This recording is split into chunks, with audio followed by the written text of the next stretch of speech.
নমস্কাৰ। মেকুৰীয়ে ৰাতি কন্দাৰ আঁৰত শুভ অশুভ শক্তি লুকাই থকা বুলি বহুলোকে বিশ্বাস কৰে আৰু বহুলোকে অবিশ্বাস কৰে।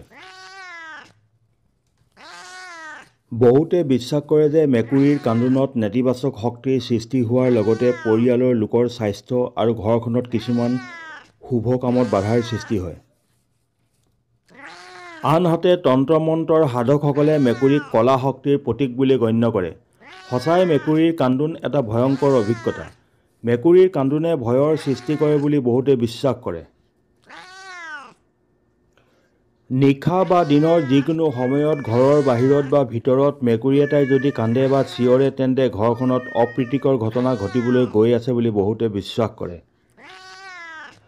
মেকুৰীয়ে ভৱিষ্যতৰ আগজাননী দিব পাৰে বুলি বহুতে ভাবে যদিও ইয়াৰ কোনো বৈজ্ঞানিক যুক্তি নাই।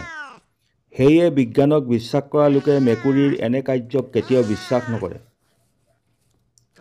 ভিডিঅ'টো চাই ভাল লাগিলে লাইক, শ্বেয়াৰ, কমেণ্ট দি চেনেলটো ছাবস্ক্ৰাইব কৰিবলৈ নাপাহৰিব। ধন্যবাদ।